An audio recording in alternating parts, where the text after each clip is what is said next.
본 방송에서 제공하는 투자 정보는 투자 판단에 대한 조언입니다. 방송에서 제공하는 주식의 가치, 가격 상승 및 가격 하락에 대해서는 방송사에서 보장하지 않습니다.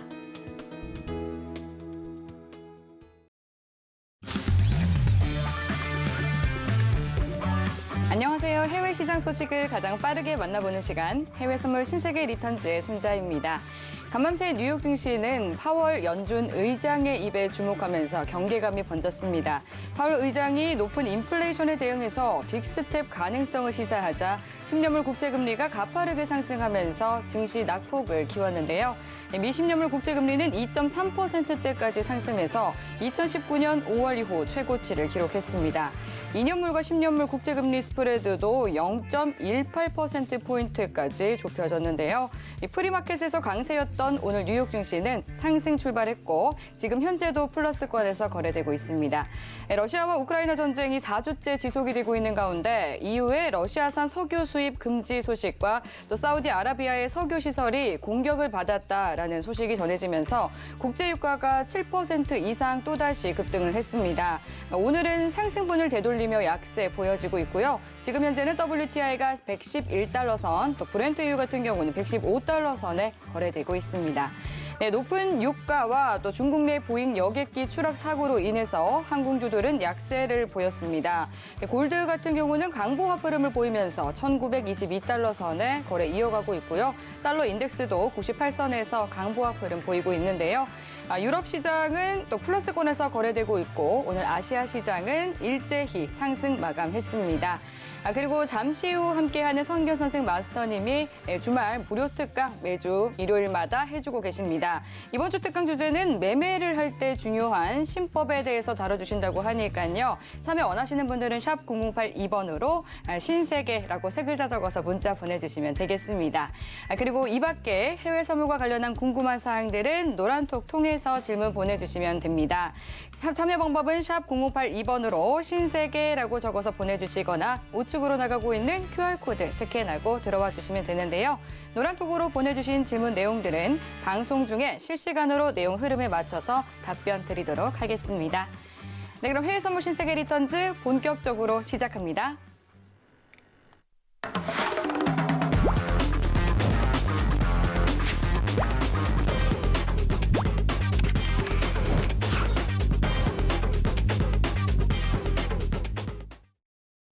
네, 오늘도 어제에 이어서 선견 선생 마선님과 함께합니다. 반갑습니다. 네, 안녕하세요. 네, 시청자분들께 인사 한 말씀 해주시죠. 네, 시청자 여러분 안녕하십니까? 성견 선생입니다. 자, 오늘 화요일인데요. 오늘도 굉장히 좀 많은 이슈들이 있습니다. 어저께 갑자기 파월이 또 베이비 스텝이 아니라 빅스텝에 대한 얘기를 꺼냈죠. 그래서 시장은 지금 굉장히 좀 혼조세를 보이고 있는 양상 그리고 있습니다. 오늘 미국 시장과 더불어서 한국 시장 그리고 홍콩 시장, 중국 시장 그리고 골드 오일까지 폭넓게 기술적 분석 해보는 시간 마련했습니다. 잠시 후에 뵙겠습니다. 네, 오늘도 1시간 동안 선견 선생 마선이가 함께 시장 면밀히 살펴보도록 하겠습니다. 지금 현재 시각 오후 10시 58분 지나가고 있는데요. 먼저 오늘의 이슈부터 체크해 보겠습니다. 나스닥은 파월의 가파른 금리 인상 언급에도 불구하고 재료 소멸 분위기에 상승세 보이고 있습니다. 골드는 연준의 매파적 발언에 달러와 10년물 국채금리가 급등하면서 거래량이 감소하고 있습니다. 오일은 유럽연합이 러시아산 원유 수입 금지를 검토하며 국제유가가 재반등했습니다. 유로FX는 에너지 가격 상승 우려에 유로존의 경기 둔화 가능성이 높아지며 약세 흐름 보이고 있습니다. 네, 나스닥부터 유로FX까지 오늘의 주요 이슈 체크해 봤습니다. 그럼 현재 구간에서 주요 상품들은 어떤 흐름 보여지고 있을지 먼저 시세 확인해 보겠습니다.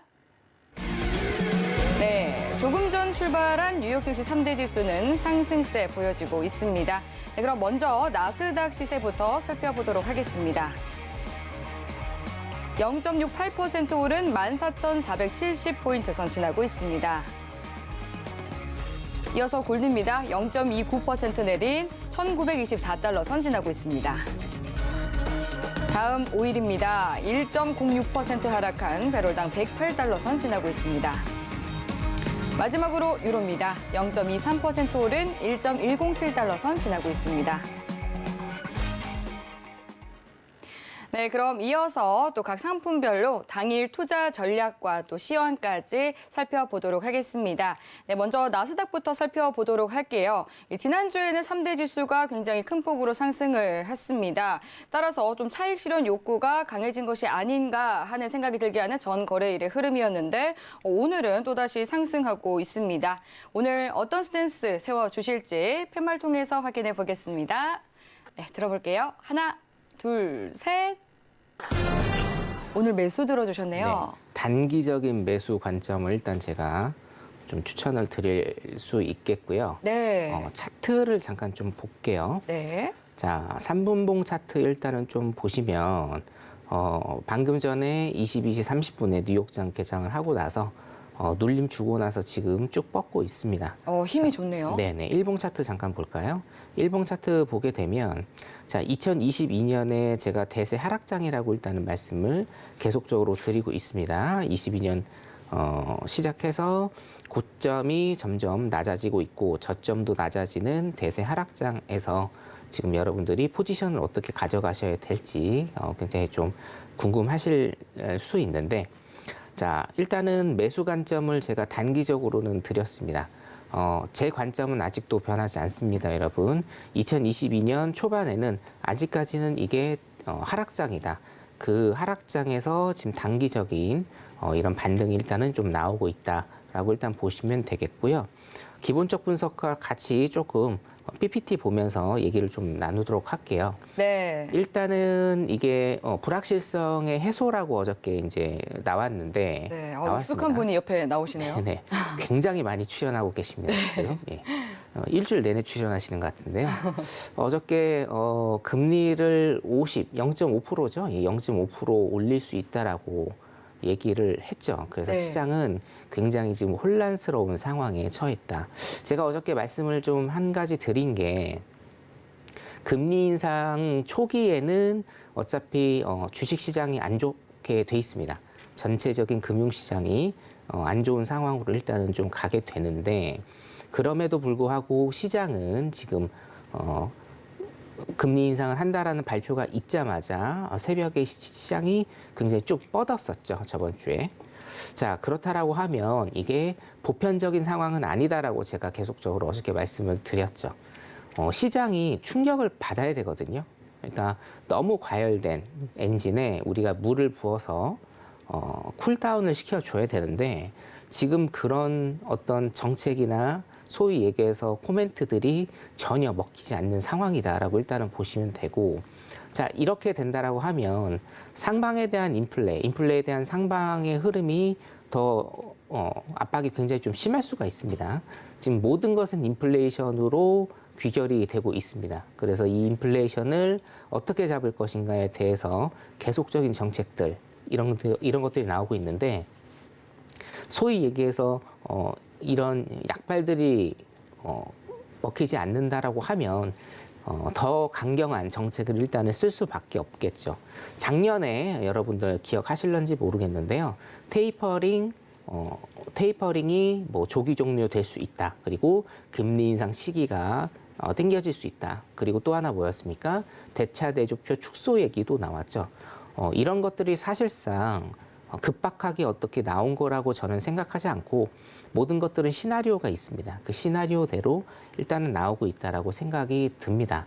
자, 5월 달에 금리. 자, 올해의 금리를 6번 내지 한 7번 정도 지금 올릴 겁니다. 그죠? 그러면 7번 올린다고 치고요. 내년에 한 4번 정도의 금리를 올린다라고 그렇게 얘기가 나왔죠. 그러면 총 10번에서 11번 정도의 금리를 올리면서 금리는 2% 이상 일단은 좀 상승을 하게 될 것인데 자, 너무 지금 기간이 긴 게 아닌가라는 또 얘기들이 나오고 있습니다. 어저께 제가 말씀드렸다시피 시장은 조금 충격을 받아야 되는 이런 상황입니다. 그래야 인플레이션이나 이런 게 조금 과열된 인플레이션이 조금은 낮아지는 이런 현상들이 나타날 텐데 그래서 연준에서는 굉장히 조금 마음이 급할 수도 있어요. 지금 제 예상에는 5월 달에는 금리를 0.5% 정도 올릴 가능성이 굉장히 좀 높다라고 일단은 그렇게 보여지고요. 자, 아트캐신 UBS 이사가 오늘 멘트를 또 하나 날렸죠. 또 하나의 중요한 시험 때 미국 시장을 오를 것이다라고 이런 코멘트를 날렸는데 이유는 간단합니다. 지금 계속적으로 인플레이션 압박이 심함에도 불구하고 경기 부양책을 써서 계속적인 경기 부양, 경제 부양을 하면서 인플레이션을 감내하는 이런 모습을 보였는데 자, 지금 상황은 어떻습니까? 재정 긴축 정책을 쓸 겁니다. 그 긴축 정책 하에서 어떻게 미국 시장이 그리고 미국 시장에 연결된 세계 모든 글로벌 시장이 움직일지에 대해서 여러분들 면밀하게 좀 보셔야 된다라고 일단 제가 말씀을 좀 드리고 싶습니다. 네. 자, 나스닥 단기 포지션을 일단은 지금 볼 건데 PPT 자료를 좀 하나만 좀 볼게요. 네. 제가 2주 전에 나스닥 주봉 패턴을 신세계 리턴즈에서도 말씀을 드렸고 노란 톡방에 계신 분들에게 차트 분석 제가 말씀을 드렸습니다. 자, 굉장히 조금 궁금한 그런 포지션이다라고 제가 말씀을 드렸죠. 이유는 뭐냐면 나스닥 주봉을 일단은 보겠습니다. 자, 나스닥 주봉입니다. 나스닥 주봉이 뭐 2015년, 16년 쭉쭉쭉쭉 지금 다 오르고 있는데 자, 일목 금을대에서 지금 맞고 튀어오르고 맞고 튀어오르고 15년도에도 이랬고요. 16년도에도 이랬습니다. 18년도 말에는 잠깐 조금 하락을 했다가 다시 종가가 일목 위로 올라오면서 급등을 하고 2020년에도 그렇습니다. 2020년 팬데믹 사태에서도 끝모르게 하락을 할 것 같던 이런 가격들이 지금 어떻게 됐나요? 일목을 살짝 뚫고 다시 한번 급등하는 이런 패턴을 보였습니다. 자, 그래서 제가 제 기억으로는 한 2주에서 3주 정도 됐습니다. 그때 자, 지금 일목을 일단은 때릴 것인데, 자, 일목을 일단은 주봉이 때릴 것인데, 이게 지난 2015년도 패턴과 똑같이 일목을 지지하고 혹은 종가상 일목 위에서 놀면서 다시 한번 급등을 주는지 우리가 지켜봐야 된다. 자, 여기가 매수 포인트가 될지 일단은 지켜봐야 된다라고 일단은 말씀을 드렸었죠. 근데 정확하게 어떻게 됐습니까, 여러분? 매수 포인트가 일단은 됐다라고 그렇게 보시면 될 것 같습니다. 자, 여러분들이 어쩌면 화요일은 제가 기술자 분석 얘기를 조금 많이 좀 드리는 시간이죠. 나스닥뿐만이 아니고 뭐 다른 여타의 미국 시장 그리고 뭐 오일이든지 골드든지 여러분 매매 많이 하시는 항생이든지 간에 일단 일봉과 주봉, 월봉의 패턴을 여러분들이 좀 눈여겨 보신 다음에 중기, 장기 포지션을 선점을 하시는 이런 방법도 있으니까 일봉, 주봉, 월봉 차트를 굉장히 조금 관심 있게 공부를 하시기 바라겠습니다. 자, 나스닥 일단은 좀 보면 네. 자, 14,700선 지지 시에 일단은 매수 포지션이라고 제가 적어놨습니다. 오늘부터 제가 지지 라인과 뭐 저항 라인 그리고 어떤 맥점 라인들을 제가 신세계 리턴즈에서 말씀을 좀 드릴 건데요.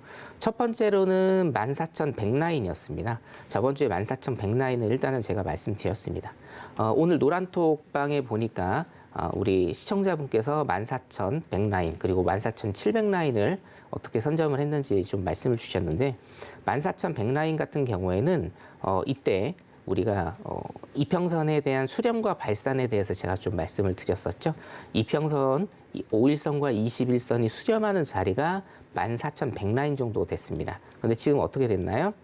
5일선이 21선 위로 가는 골든 크로스가 나오면서 지금 시장은 3일째 일단은 급등 중이다라고 말씀을 드릴 수 있겠고, 자, 이게 정말 매수 포지션으로 우리가 어떤 지지 라인이 형성된다라고 하는 건 제가 어저께 말씀드렸다시피 요 지점입니다. 요 지점이고요. 뭐 15,000, 뭐 290 라인, 15,300 라인 요 정도에서 일단은 지지를 받으면 이게 15,300 정도에서 뭐 매수 포지션을 보더라도 크게 손실이 없는 그런 구간이라고 일단은 보이는데 그 전에 일단은 선점하기 위해서는 14,700 라인입니다. 14,700 라인이요. 자, 우리 일봉상 차트를 보시면 14,700 라인이 우리 그물대입니다. 그물대 하단이고요. 그물대 하단을 일단은 지지를 한다라고 하면 다음 그물대 상단입니다. 15,200라인 선까지는 일단 오를 수 있는 충분한 이런 여지가 있다라고 보입니다. 그래서 이번 주 같은 경우에는요, 여러분, 이번 주 같은 경우에는 14,700라인을 지지를 하는지를 일단 보셔야 됩니다. 자, 다시 한번 제가 좀 강조를 드립니다. 지금 들어가셔서 14,700까지 보시라는 얘기가 절대 아닙니다, 여러분. 왜냐? 시장은 지금 혼조세입니다. 자, 여러분, 시장의 큰 그림은 어떻게 되어 있나요?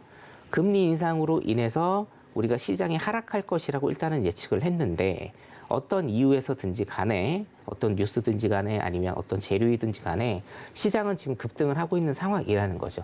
자, 그렇게 되면 뭔가 안 맞는 상황이라는 겁니다. 그 어저께 또 파월 발언 나왔죠. 0.5% 올린다.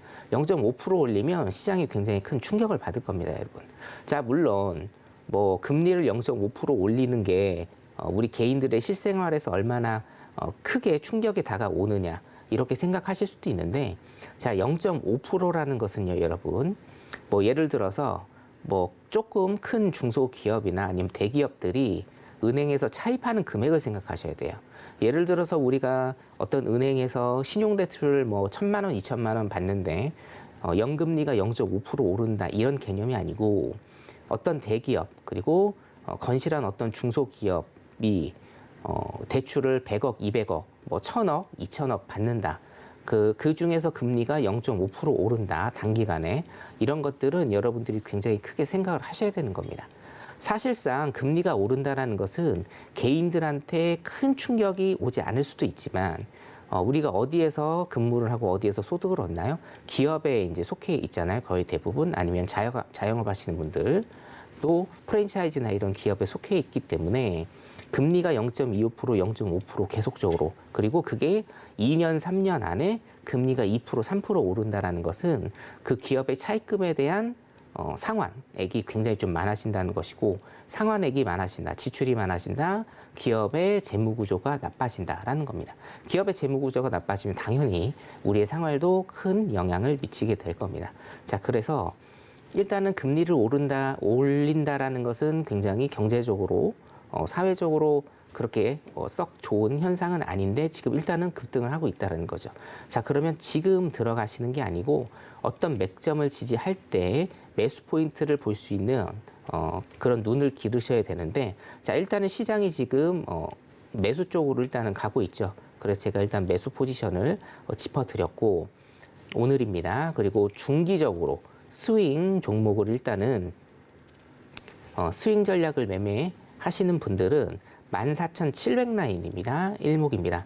14,700라인. 자, 14,700라인이요, 여러분, 이 일목하고도 지금 대동소이합니다. 주봉에서의 일봉, 주봉에서의 14,700라인이 일목의 상단 부분이고요. 일봉에서의 14,700라인도 우리 일목에서의 하단 부분입니다. 따라서 일봉과 주봉이 똑같이 만나는 14,700라인을 만약에 지지를 한다라고 하면 단기적으로 15,200라인, 15,200라인까지 갈 수 있는 그런 충분한 재료가 된다. 일단은 생각하시면 되겠습니다. 나스닥은 여기까지 보겠습니다. 네, 나스닥에 대해서 또 차트 보고 설명해 주셨습니다. 지금 제롬 파월 연준 의장이 3월 FOMC 이후에 미국 경제는 여전히 강하다라고 굉장히 자신감 있는 발언을 내놨었는데, 아직 채 일주일도 지나지 않아서 또다시 빅스텝 가능성을 시사를 했습니다. 지금 현재 또 경제는 해답이 없는 상황이기 때문에 미 연준 위원들도 굉장히 이 부분에 대해서 고심이 깊은 것 같은데, 그리고 또 최근 눈여겨봐야 할 부분이 미국의 국채금리 스프레드입니다. 이 격차가 굉장히 또 좁아지고 있는 상황인데, 또 우리 똑똑한 신세계 리턴즈 시청자분들께서 노란톡으로 이 관련한 또 질문을 보내주셨는데요. 함께 확인해 보도록 하겠습니다. 먼저 지금 로버스트님께서 미 국채 2년물, 10년물 금리 역전 가능성 있을까요? 라고 보내주셨고, 또 써니님도 또 동일한 질문, 비슷한 질문 주셨네요. 2년 만기 국채와 10년 만기 국채의 차이가 중요한 이유가 뭘까요? 라고 또 질문 보내주셨거든요. 함께 좀 묶어서 답변 주시면 좋을 것 같습니다. 네. 금리 스프레드 같은 경우에는 네. 이제 스프레드 차이라는 뜻으로 여러분들이 좀 생각을 하시면 되겠고요. 네. 저기에 대해서 제가 조금 간략하지만 자세하게 시간이 허락하는 한 좀 설명을 드리겠습니다. 좋은데요. 간략하지만 자세하게. 네. 뉴스가 굉장히 좀 많이 나오고 있죠. 예. 미국채 2년물이라는 것은 자 국채는요, 여러분 한 나라의 통화 정책, 통화량을 결정하는 그런 용도로 쓰인다라는 겁니다. 그러니까 통화량을 어떻게 조절하느냐, 국채로 일단은 조절을 하고요. 네. 통화량이 왜 중요하느냐, 통화량으로 우리가 물가를 잡습니다. 물가를 잡기 때문에 자 중앙은행 어느 한 나라의 중앙은행에서 제일 우리가 중앙은행의 목표죠. 목표는 뭡니까, 여러분? 제가 예전에 말씀드렸죠. 물가를 잡는 거다. 그래서 이 물가를 어떻게 잡느냐? 통화량으로 잡는다. 그럼 통화량은 어떻게 생성이 되느냐? 국채로 생성이 된다. 따라서 국채가 굉장히 조금 중요하다라는 여러분들 인식을 가지시면 될 것 같고, 자 미국채 2년물과 10년물이 중요한 이유. 요거는 이제 조금 정치학적인 얘기인데요. 미국채 2년물, 이제 2년물 같은 경우에는 우리가 단기적인 어떤 경제의 흐름을 나타내고 10년물 같은 경우에는 중기적인 흐름을 일단은 나타냅니다. 그렇기 때문에 단기적으로 우리 경제가 어떻게 되느냐, 미국의 경제가 어떻게 되느냐 2년물로서 일단은 판단을 하시면 되겠고, 중기적으로는 경제를 어떻게 보느냐 10년물로 일단은 보시면 될 것 같습니다. 자, 금리 역전 가능성이 있을까요?라고 일단은 말씀을 주셨는데, 금리의 역전 가능성은 충분하다라고 저는 생각을 하고, 제가 여기 방송이나 아니면 주말 특강 할 때도 금리 역전에 대해서 일단은 말씀을 좀 드린 적이 있죠. 자, 요거를 시기를 조금 상정을 해보면, 사실 시기에 대해서 제가 요즘에 조금 고민이 많았었는데, 여기에서 제가 최초로 조금 말씀을 드리겠습니다. 저는 한 2년 정도 있다가 실질적으로 역전이 조금 되지 않을까. 그러니까 그 역전이라는 건 네. 2년 안에 어떤 역전 현상이 발생을 할 수는 있다. 발생을 할 수는 있지만 네. 우리가 저게 역전이 된다라고 하면 네. 제일 우리가 저기에 대해서 관심을 갖는 건 어떤 경제 위기. 그렇죠. 그렇죠? 경기도나 예. 가능성이 불거지기 때문이죠. 경제 위기의 가능성이 굉장히 높기 때문에 우리가 저거를 굉장히 조금 관심 있게 보는데 왜 2년이냐 그러면. 그러니까요. 지금 당장은 아니고 2년 뒤라는 네네. 말씀이죠. 역전은 할 수는 있으나 예. 진짜로 경제에 어떤 큰 영향을 주는 그런 금리의 역전은 한 2년 정도 있다가 되지 않을까. 그 이유는 뭐냐면요. 네. 일단은 그 연준에서 지금 답을 줬다라고 저는 생각을 하거든요. 왜냐? 네. 2년 안에 금리를 올리겠다라고 했습니다. 그렇죠? 2% 이상. 그렇기 때문에 실질적으로 그 금리가 한 2년 정도 있다가 오르는 시점에 저게 정말로 경제 위기나 아니면 경제에 큰 타격을 줄 금리 역전 현상이지 않을까라고 제가 조심스럽게 조금 판단을 합니다. 자, 우리 여러분 2년물 금리와 10년물 금리가 역전이 되는 거는 세 가지 경우의 수가 있습니다. 네. 2년물 금리가 오르는 것, 그리고 10년물 금리가 내리는 것. 2년물 금리가 오르면서 10년물 금리가 내리는 것, 엔드 조건이죠. 이렇게 딱 세 개의 경우의 수가 있는데요. 자, 10년물 금리가 굉장히 조금 중요한 변수가 될 것 같고요. 10년물 금리가 왜 중요한 변수가 되느냐. 자, 상식적으로 이렇게 생각하시면 됩니다. 예를 들어서 한 나라의 경제가 안 좋아질 거라고 생각을 하면 당연히 채권을 사겠죠. 주식보다는 채권을 살 겁니다. 그럼 채권을 매입을 하게 되고 채권의 수요가 높아지니까 채권 가격은 높아지게 됩니다. 그렇죠? 채권 가격이 높아지니까 채권의 가격과 채권 금리는 낮아지게 됩니다. 이때 채권 금리가 낮아지게 되는 겁니다. 그렇죠? 자, 그러면 2년 있다가 2년물 국채의 금리는 어떻게 될까요? 높아집니다. 왜냐? 2년 동안 2% 이상 일단 올린다고 했습니다. 자, 엔드 조건이 가장 임팩트가 클 거라고 저는 생각합니다. 2년물 국채 금리가 오르고 10년물 국채 금리가 내리는 그 시점은 언제다? 최소한 2년 후에 금리가 2% 이상, 단기 금리가 2% 이상 오르고 경기가 조금 둔화될 거라고 예상을 해서 10년물 금리가 내리는 이런 현상이 나타날 때 2년 후가 진짜로 경제에 조금 악영향을 주는 그런 역전 현상이 발생하지 않을까, 일단 그렇게 생각을 하고 있습니다. 여기까지입니다. 네, 그리고 또 최초로 오늘 공개해 주신 이 정보 또 귀 쫑긋하면서 기억하셔야 될 것 같습니다. 그럼 이어서 또 들어온 노란톡 질문 만나볼게요. 아이신나님께서 보내주셨습니다. 지금의 고물가는 유가 상승 요인이 커서 통화정책으로 잡기 힘들다라는 의견이 있던데요. 그렇다면 실질금리는 계속 낮게 나와서 증시가 오르게 되는 걸까요? 이렇게 보내주셨습니다. 이게 제가 상당히 이 질문이 좀 활짝 웃고 계시네요. 네네네. 네. 예, 일단 답변을 좀 드려야 될 것 같아요. 이 네, 생방송의 그 웃음이 묘미인데, 어떤 의미일까요? 생방송의 묘미인데, 네. 자, 어저께 제가 말씀을 일단 드린 게 있는데요. 통화정책으로는 잡지 못할 가능성이 크다. 왜냐? 통화정책은 수요 공급 중에 수요를 일단 건드리는 거라고 생각하시면 돼요. 근데 지금은 어떤 원인이다? 공급, 그러니까 비용입니다. 비용 견인 인플레이션이기 때문에 유가의 급등이라는 것은 그렇기 때문에 통화 정책으로 일단은 잡기는 힘들 것이다.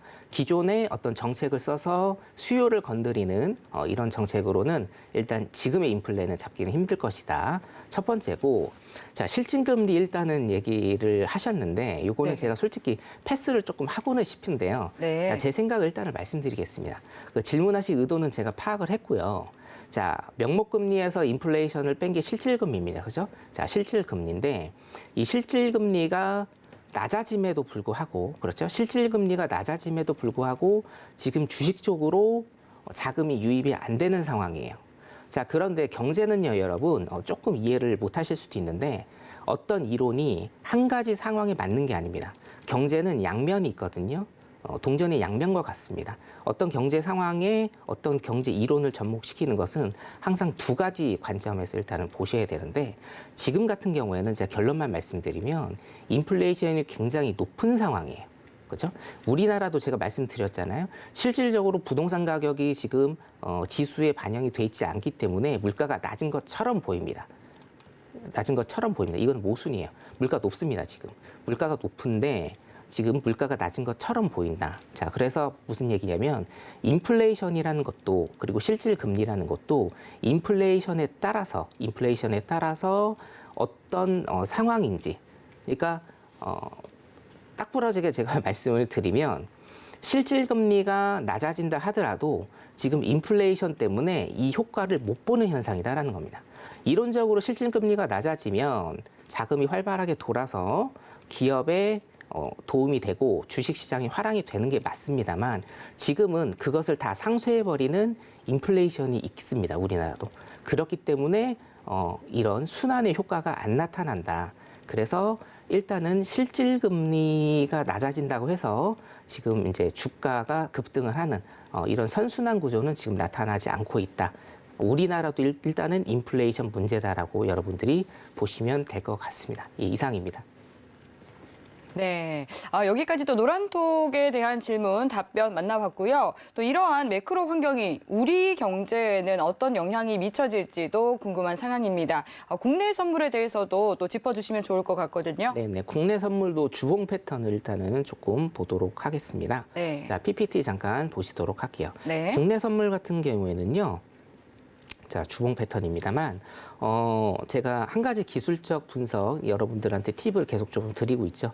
데드 크로스 나온 다음에 뭘로 가야 됩니까? 골든 크로스로 나와야 되는데 골든 크로스로 나가지 못하고 다시금 데드 크로스가 나온다라고 하면 전 저점을 깨는 이런 모습이 나온다.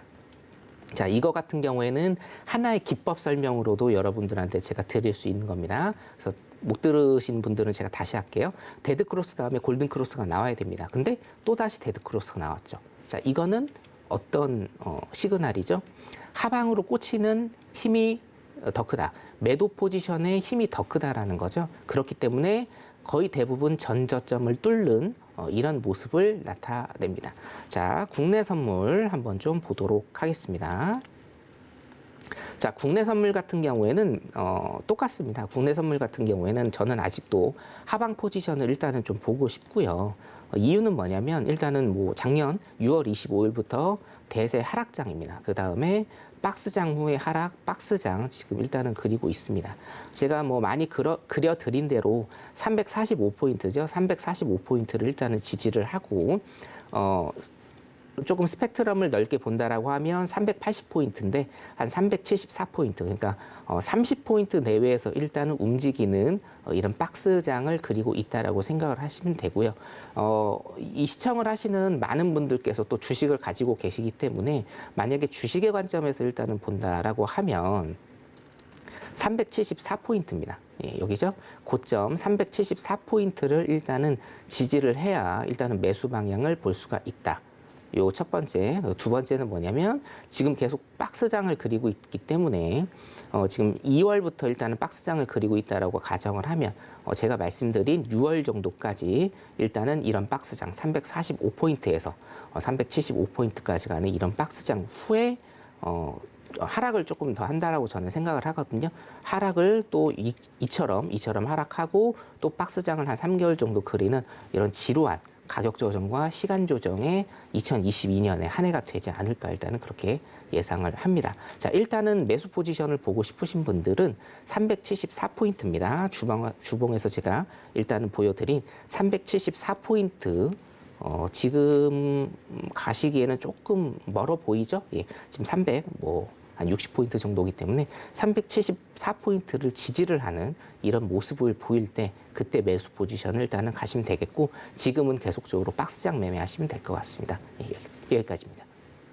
네, 국내 선물 살펴봤습니다. 그리고 또 미국과 함께 우리 국내 증시에 많은 영향을 미친다고 볼 수 있는 항생도 살펴보면 좋을 것 같은데요. 오늘 아시아 주요국들 시장은 일찍 상승 마감했습니다. 그 가운데 항생 같은 경우는 알리바바가 또 11% 오르면서 좀 이 주가가 3% 정도 오르는데 큰 영향을 미치지 않았나 싶습니다. 항생에 대해서도 좀 짚어주시죠. 네네. 항생도 일단 리뷰를 좀 해드리겠습니다. PPT 자료를 조금 볼게요. 자, 항생 같은 경우에는 제가 어저께 말씀드렸다시피 어떤 미국의 시장에 급등을 해서 견인을 하는 이런 모습은 지금 아니라고 판단이 들고요. 중국이 일단은 머리를 조금 숙였다라고 제가 말씀을 드렸죠. 중국도 지금 굉장히 조금 급박한 상황이기 때문에 조금 자국 내 기업들을 위해서 머리를 조금 숙인 면이 있다라는 겁니다.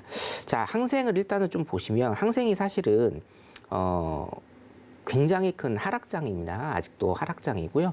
굉장히 큰 하락장. 자, 여기에서는 두 가지 시나리오를 제가 일단은 좀 말씀드리고 싶어요. 2번 먼저 보겠습니다. 2번 먼저.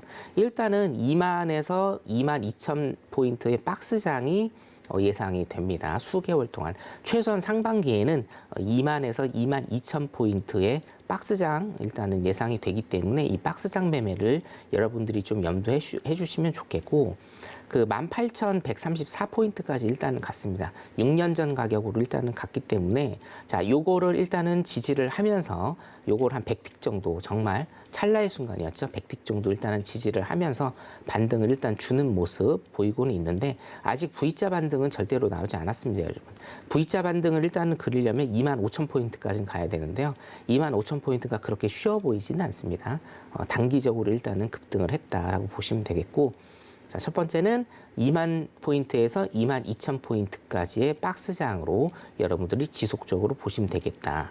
자, 그 1번을 일단은 보면요. 자, 중요한 라인은 22,663라인입니다. 22,663라인인데 이 라인이 어떤 라인이냐면 우리가 급락 전에 굉장히 강력한 지지대를 형성을 했었던 22,663라인입니다. 혹시나 매수를 보실 거면 매수를 보고 싶은 시청자분들이 계신다고 하면 22,663 라인을 지지를 할 때 일단은 매수를 단기적으로 보셔야 돼요. 왜 단기적이라는 말씀을 제가 드리냐면 하나, 둘, 셋, 넷, 다섯, 6개의 제가 박스를 그려놨죠. 이게 엄청나게 많은 매물대가 있는 저항대입니다. 저항대. 이거를 뚫고 가야 됩니다. 6개를 뚫고 가려면 굉장히 시간이 좀 많이 걸리겠죠. 이 매물대가 굉장히 좀 많이 쌓여 있죠. 그러니까 1년 넘게 지금 매물대가 쌓여 있다고 보시면 됩니다. 주식하고 똑같다라고 보시면 돼요, 여러분. 주식이 혹은 어떤 상품이 위로 올라가려면 어떻게 해야 됩니까? 그 위에 있는 모든 매물을 다 털고 가야 됩니다. 그렇죠? 털고 갈 매물들이 너무너무나 많기 때문에 일단은 제가 보기에는 가장 좋은 시나리오, 가장 가능성 높은 시나리오는 2만 포인트에서 22,000포인트의 박스장을 상반기에는 계속적으로 가지 않을까 이렇게 일단 예상을 하고 있습니다. 여기까지입니다. 네, 항생에 대해서도 짚어봤습니다. 그럼 이어서 또 오일에 대해서 살펴보도록 하겠습니다. EU가 러시아산 원유 수입 금지 조치 카드를 만지작거리면서 전 거래일 굉장히 큰 폭으로 상승을 했습니다. 다시금 또 113달러 선까지 터치를 했었다가 오늘은 조정을 받으면서 WTI 같은 경우는 1.5%가량 떨어진 배럴당 110달러 선, 그리고 브렌트유는 0.9% 가까이 밀린 배럴당 115달러 선 지나가고 있습니다. 오늘 하락의 이유가 조금 전 전해진 CNBC의 속보에 의하면 EU가 러시아의 석유 금수 조치를 부과할 가능성은 낮다라고 또 CNBC의 소식통이 전했다고 하는데요. 미국 같은 경우는 이달 초에 러시아산 원유 수입에 대해서 금지 조치를 한 바 있지만 EU는 또 러시아산 원유에 대한 의존도가 25%로 굉장히 큰 상황이기 때문에 섣불리 이런 금수 조치에 나설 수 없을 것으로 보인다라는 의견이 전해지면서 소폭 조정을 받고 있는 것 같습니다. 오늘은 어떤 대응 전략 세워주실지 팻말 들어보도록 할게요. 하나, 둘, 셋. 매수 들어주셨습니다. 네, 일단 차트를 좀 보도록 하겠습니다. 네.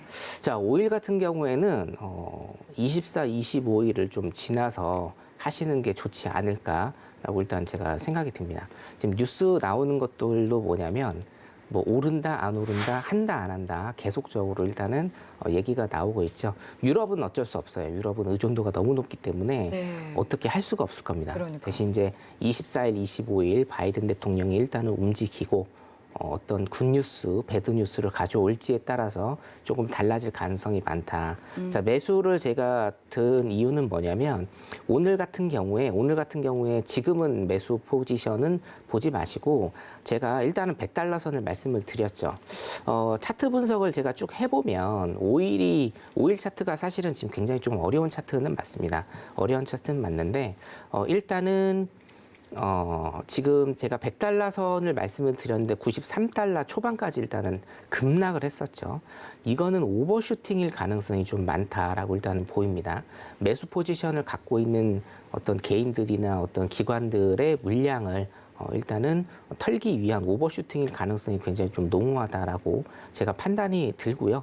100달러 지지 시의 전고점 라인 125 라인에서 130달러 선까지는 충분히 가능한 그림이다. 일단은 그렇게 보시면 될 것 같아요.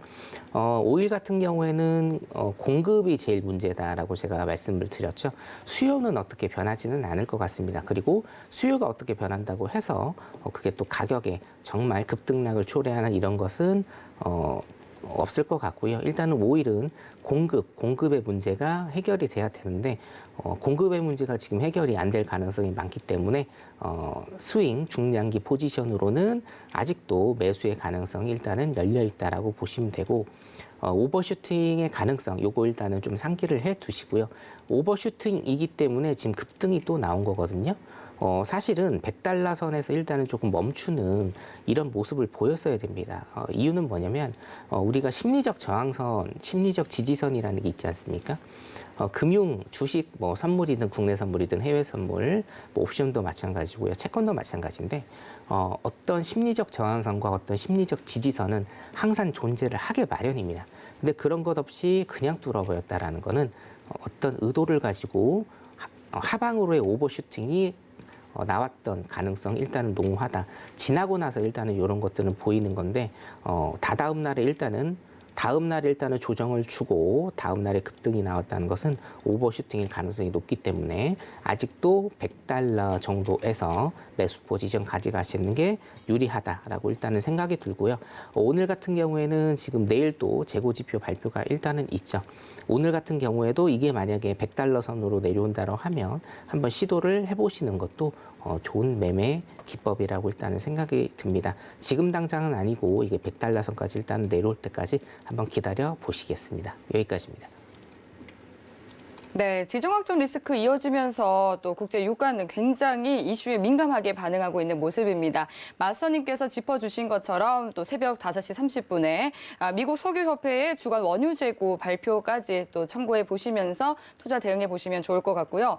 마스터님 오늘 제가 노란톡 보니까 또 마스터님께서 짚어주신 이 국제 유가에 대한 대응 전략으로 또 참고가 돼서 또 많은 수익을 받습니다라고 또 해주시더라고요. 한 400틱 이상 지금 아까 네. 수익 중이셨는데 그것도 우리가 명심해야 될 건 네. 팔아야 될 수익이지 않습니까? 그렇죠. 그래서 일단 피드백이 일단은 안 올라왔는데요. 네. 피드백 한번 올려주시면 감사하겠습니다. 네, 이렇게 또 방송 이후에도 또 이전에도 낮에도 노란톡 통해서 이렇게 소통하시면서 대응 전략 실시간으로 나눠보실 수 있습니다. 하단으로 나가고 있는 샵 0082번으로 신세계라고 세 글자 적어서 문자 보내주시면 참여 가능한 링크 보내드리고 있고요. 또 하단으로 나가고 있는 QR코드도 스캔하시면 노란톡 입장하실 수 있습니다. 네, 그럼 이어서 또 골드 살펴보도록 하겠습니다. 골드 파월 의장의 매파적인 발언 속에 전거래일에는 소폭 상승 마감을 했었는데 오늘은 약세를 보이고 있는 것 같습니다. 네, 오늘은 어떤 대응 전략을 세워주실지 팻말 들어볼게요. 하나, 둘, 셋. 골드, 역시나 매도 들어주셨네요. 네, 일단 차트를 좀 보면서 설명을 좀 드리도록 하겠습니다. 네. 자, 차트 보시면 분봉 차트 잠깐 볼게요. 분봉 차트 일단은 좀 보시면 아까 이제 유럽장 시작 시간이 16시거든요. 유럽장 후에 시작 후에 굉장히 좀 많이 하락을 하는 이런 모습을 보이고 있죠. 네. 스캘핑 매매로는 어차피 여러분 하락으로 일단은 배팅하시는 게 나을 것 같고요.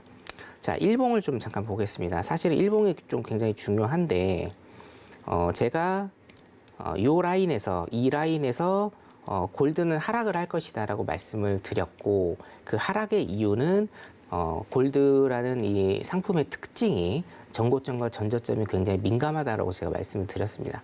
사실상 어떤 기본적 분석과 기술적 분석이 굉장히 중요하기는 한데 골드를 제가 설명드리기 위해서는 기본적 분석보다는 기술적 분석에 조금 의존을 해서 설명을 드리는 게 사실은 더 맞습니다. 왜냐하면 제가 말씀드렸다시피 골드라는 상품을 굉장히 조금 잘 해왔었고 지금도 일단은 잘 해오고 있기 때문에 예, 외람되지만 골드는요 일단 전고점과 전저점에 대한 지지, 저항 여부를 체크를 굉장히 잘 하시는 게 중요합니다. 지금 뭐 나스닥이 급등을 해서 골드가 내릴 수도 있는데 제가 골드는 하락이라고 저번 주부터 말씀을 드렸습니다. 이유는 뭐냐면요. 제가 이제 타이틀을 데칼코마니라고 일단은 제가 말씀을 드렸고요. 똑같죠. 지금 고점 쌍봉을 만들면서 데칼코마니처럼 급등락은 반복을 할 겁니다만 큰 그림상으로는 어떻습니까? 큰 그림상으로는 하락입니다. 왼쪽 이 부분을 자른다라고 하면 반절로 왼쪽 부분은 지금 하락입니다. 대세 하락이죠. 골드도 왼쪽 부분의 이 하락 후에 다시금 상승을 하는 이런 모습을 좀 보일 수 있을 건데요. 그래서 큰 그림은 일단은 하락이다라고 여러분들한테 말씀을 드리고 싶습니다. 지금 가격을 지금 잠깐 볼까요? 지금 가격 같은 경우에 지금 1913 라인입니다. 1913 라인인데 일단은 단기적인 스캘핑 매매하실 분들은 매도 전략 구사하시는 게 당연히 낫고요.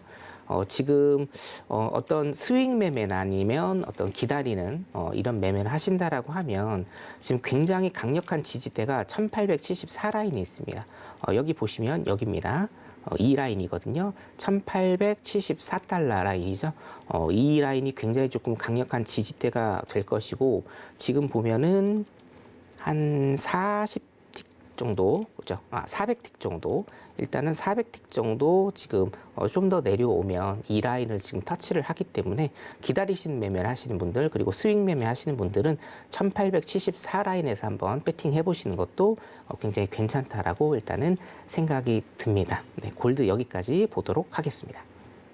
네, 골드에 대한 대응 전략 살펴봤습니다. 그럼 이어서 또 유로에 대한 대응 전략은 어떻게 세워주실지 살펴보도록 하겠습니다. 개장 상황을 살펴봤을 때는 또 유로화 오늘 좀 강한 모습을 보여주고 있었습니다. 네, 오늘 대응 전략 한번 팻말 통해서 확인해 보도록 할게요. 들어보겠습니다. 하나, 둘, 셋. 유로는 관망 들어주셨네요. 관망을 일단 든 이유는 뭐냐면 전체적으로 보면은 이제 매수 포지션을 좀 가시는 게 유리는 해 보이는데 해외 선물에 있어서 가장 중요한 것 중에 하나가 타이밍이거든요. 지금 그렇죠. 타이밍을 보면 개장 시간이 70분이나 지났습니다. 자, 예. 70분 지났기 때문에 거래량이 굉장히 죽으면서 지금 만약에 하신다라고 하면 거래량이 죽으면서 일단은 박스장으로 계속 갈 가능성이 농후합니다. 그렇기 때문에 제가 여러분들 관망이라고 일단은 좀 들어드렸고 오늘 전체적인 흐름을 보겠습니다. 오늘 전체적인 흐름은 여러분 우리 유럽장 시작 후에 여기 유럽장입니다. 16시에 유럽장 시작 후에 굉장히 큰 폭의 상승을 하는 매수 포지션을 일단은 타셔야 되고요. 지금 상황에서는 일단은 관망을 하시는 게 맞습니다. 자, 그럼 큰 그림은 어떻게 되느냐? 큰 그림은 제가 어저께 설명드렸다시피 달러 강세에 따른 유로의 약세라고 일단은 보시면 되고 하락장. 자, 큰 그림은 하락장 그리고 오늘 전체적인 그림은 상승장이지만 지금은 관망을 하시는 게 좋다라고 일단은 제가 말씀을 드리겠고 자, 그러면 이 얘기가 무슨 얘기죠? 지금은 유로 매매를 하시면 안 된다라는 얘기입니다. 아셨죠? 지금은 유로 매매 안 하시는 게 제일 좋고요. 제가 팁을 좀 하나 드릴게요. 우리 항생장은 오전 10시 15분에 시작을 하고 미국 시장은 뉴욕장이죠. 미국 뉴욕장이 10시 30분에 일단은 시작을 합니다. 자, 그러면 중요한 건 뭐냐면 미국 시장에서 열리는 미국 시장이 열리면서 자금이 굉장히 조금 많이 왔다 갔다 하는데 유럽의 시차도 있단 말이에요. 유럽의 시차. 유럽은 언제 시작을 하냐면 한국 시간으로 16시에 시작을 합니다. 그렇기 때문에 유로를 만약에 매매를 하신다라고 하면 16시에 하시는 게 제일 좋습니다. 이해되시죠? 무슨 얘기인지? 예, 그렇기 때문에 16시에도 만약에 시간이 가용하신 분들이 계시다라고 하면 이때 유럽 시장 시작하는 16시에 유로도 한번 배팅을 해보시는 게 제일 좋다라고 일단은 생각이 듭니다. 한번 16시에 도전해 보시기 바랍니다. 이상입니다. 네, ECB의 라가르드 총재가 우리 시각으로 밤 10시 30분에 또 연설이 있었는데 이에 대해서 아직까지 어떠한 또 소식이 전해지고 있지 않은 것을 보니까 별다른 중요한 발언을 내놓지는 않은 것 같습니다. 그에 따라서 오늘 이 유로 대응 전략도 관망으로 세워주셨고요. 그리고 또 비료 가격이 사상 최고치를 기록하는 등 지금 정말 이 시장 상황이 혼란스럽고 또 체크해야 할 이슈들도 굉장히 많은 상황입니다. 이 속에 또 이번 주 일요일에 무료 특강을 마스터님께서 준비해주고 계신데 그 주제가 또 신법에 대한 내용이라고 하더라고요. 네네. 어떤 내용으로 좀 준비를 해주고 계신지 말씀 부탁드릴게요. 매매할 때는 신법이 이제 가장 중요하죠. 예, 네. 어떤 단기적인 매매라든가 중장기적인 매매를 하실 그렇죠. 때도 신법이 굉장히 조금 많이 중요합니다. 예를 제가 조금 하나 들어드리면 네. 지금 작년부터 굉장히 조금 주식이 하락세 이어가면서 정말 힘드신 분들이 많았습니다. 두 가지 케이스를 제가 일단은 말씀을 드릴게요. 어떤 미국 시장의 전체적인 흐름, 기본적 분석과 기술적 분석을 일단은 해 놓으신 어떤 분이 계시고 정말 뭐 아무것도 모르시면서 어떤 투자를 하시는 분이 계시다라고 할 때 가장 많이 차이 나는 점은 바로 신법입니다. 신법. 첫 번째 분은 자, 외형적인 거죠. 내가 예를 들어서 어떤 기업의 주식을 가지고 있습니다. 근데 외형적인 지수의 하락으로 인해서 내 주식의 가격이 하락을 한다라는 것은 내재적인 가치가 이 기업의 내재적인 가치가 살아 있다라고 하면 홀딩을 하시거나 아니면 소위 얘기하는 물타기를 하시거나 평단가 조절을 하시거나 물량을 늘리시면서 마음 편히 일단은 계실 수 있는 그리고 자신의 생업에 전념하실 수 있는 가끔 계좌를 열어보신 다음에 어떤 시장의 흐름을 판단을 하실 수 있는 이런 신법이 돼 있는 반면에 이런 미국 시장에 대한 전체적인 큰 그림을 잡지 못하시는 분들 같은 경우에는 굉장히 두려움에 떠시죠. 그래서 하루에도 진짜 뭐 100번씩 이 주식 내가 가지고 있는 종목을 손절을 쳐야 되나 아니면 물타기를 해야 되나 등등 여러 가지 얽히고 설킨 마음들이 있을 겁니다. 이렇게 되면 이 신법이 얽히고 설켜서 내 생업에도 일단은 지장을 주는 이런 악순환의 반복이 됩니다. 여기에서 제일 중요한 건 뭐냐면요. 신법에서 가장 중요한 것은 내 마음을 편안하게 하는 신법이 아니고 시장의 큰 그림을 볼 줄 아는 그 실력이 바로 신법이라고 저는 생각을 합니다. 제가 주식을 갖고 계신 시청자 여러분들한테 계속적으로 말씀을 드리는 것. 지수가 이렇게 폭락을 해서 내 주식 가격이 떨어지는 것은 당연하다. 왜? 개별 종목이 지수를 이기는 것은 없다. 지수를 이기는 개별 종목 없다고 제가 말씀드렸죠. 내가 가지고 있는 이 기업의 주식의 내재적 가치가 충분하다라고 하면 그냥 갖고 계시면 된다라고 제가 계속적으로 말씀을 드렸습니다. 시장의 큰 흐름을 아시는 것, 이게 바로 신법입니다. 열심히 공부하시고요. 주말에 뵙겠습니다. 감사합니다. 네, 선견 선생 마스터님께 또 이 매매 신법에 대한 강의로 흔들리지 않는 강인한 투자 마인드 배우고 싶다 하시는 분들은요. 이번 주 일요일 밤 9시 30분 꼭 함께해 주시면 되겠습니다. 참여 방법은 샵 0082번으로 신세계라고 세 글자 적어서 문자 보내주시면 되고요. 그리고 또 금요일에 출연하시는 골드도치 마스터님께서도 일요일 오후 1시에 또 단타 매매법에 대한 내용으로 무료 특강 준비하고 계시니까 함께해 주시기 바라겠습니다. 그리고 아직까지 남아있는 궁금한 사항들은 노란톡 방송 이후에도 계속해서 열려 있으니까요. 들어오셔서 많은 이야기 나눠보시면 되겠습니다. 샵 0082번으로 신세계 세 글자 적어서 문자 보내주시면 되겠습니다. 네, 참고로 본 방송에서 제공하는 정보는 투자 판단에 대한 조언일 뿐 해당 상품의 가치나 수익률을 보장하지 않습니다. 서울경제TV는 자본시장 통화법을 준수합니다. 1:1 투자 상담과 유사수 신행위 등 모든 불법 사항을 엄중히 금지합니다. 네, 오늘 저희가 준비한 내용은 여기까지입니다. 시청해주신 여러분 고맙습니다.